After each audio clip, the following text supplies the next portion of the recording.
ኮነ ወልዶ ተወልደ ብእሲት ወርዶ ተወልዶ ሥጋ የለበሰው እንደገና ተሰቅሎ ዓለምና በዓለም ውስጥ ያለንን ለማዳን ነበረ።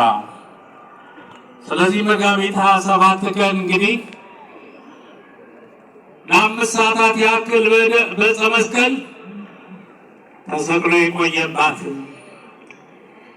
መድኃኔዓለም ክርስቶስ በማን ምን አጥፍቶ ምን በድሎ ሮማውያንና እስራኤላውያን ወንጌል የፈጸመ ነበር እንግዲህ የሚሰቅሉት የሚገድሉት።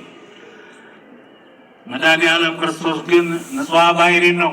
ድዊ ስለፈወሰ፣ ሞት ስላስነሳ፣ ዓይነ ስውር ዓይናማ ስላደረገ፣ ለምጻም ስላነጻ፣ ታምራት ስላደረገ እስራኤላውያን የተቀበሉትም አሉ፣ ያልተቀበሉት ደግሞ በብዛት ናቸው።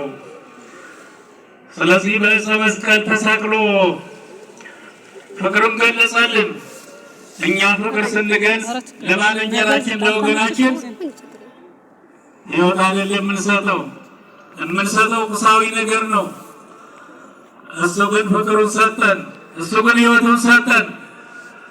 ኃጢአት በሌለበት በእኛ ኃጢአት ተገብቶ በዕፀ መስቀል ላይ ተሰቅሎ እኛን አዳንን። በመጋቢት 27 ከሰዓት በኋላ እለ ውስተ ሲኦል ጻኡ አላቸው፣ ወእለ ውስተ ጽልመት ተከሰቱ አላቸው። በአካለ ነፍስ ሂዶ ሲኦልን በረበራት።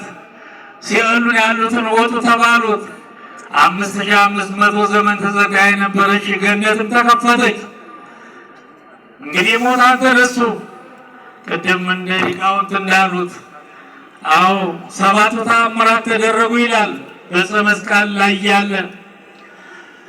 እንግዲህ ጨረቃ ወይም ፀሐይ የአምላኬን ቃል ማንም ሊያየው አይገባም ብላ ፀሐይ ጨለመች፣ ጨረቃ ደም ሆነች። ከዋክብት አንደኛው ሰማይ ነው ያሉ ወደ ምድር ወደቁ፣ እንደ ሻሽ ተነጠፉ፣ እንደ ቅጠል ረገፉ። በምድርም 4 ተአምራት ተደረጉ። ምድር እንግዲህ አለቶች ሁሉ ተሰነጠቃቀው። እንግዲህ ከዛ በኋላ ምንድን ነው የሆነው? የቤተ መቅደስ መጋረጃ የመኩራው ማለት ነው ለሁለት ተቀደደ ይላል። መቃብራት ተከፈቱ ይላል። ሙታን ተነሱ ይላል። እነዚህ ተአምራት እንግዲህ ተደረጉ። እንግዲህ ሌላው በዕፀ መስቀል ሆኖ 7 አጽርሐ መስቀል የተናገራቸው አሉ። ለእኛ እንጠቀምባቸው። አንዱና ዋነኛው እንግዲህ በዕፀ መስቀል ላይ ተሰቅሎ አምላኬ አምላኬ ነጸረኒ ወለምን ታደገኒ፣ እኛ እንደዚህ ብለን ሲቸግረን ስንወድቅ ሲጠበን ተስፋ ስንቆርጥ እንዲህ ብለን የምንለምነው ነው። ኤሎሄ ኤሎሄ ላማ ሰበቅታኒ አለ። አባ እስራኤሎም በዘያመው ይገብሩ አለ። የፍቅር አምላክ ነው። እኛ የምናመልከው አምላክ ምእመናን የይቅርታ አምላክ ነው። እባካቸው የይቅርታ ሰዎች እንሁን። ሰቃዮች እኮ ናቸው። 666 ግርፋት የገረቡት ሰዎች እኮ ናቸው። ሳዶር፣ አላዶር፣ ዳናት የሚባሉ ከ12 ቁጥር በላይ የሆኑ ችንካሮች ካስማዎች ወጥረው የሰቀሉት እኮ ናቸው።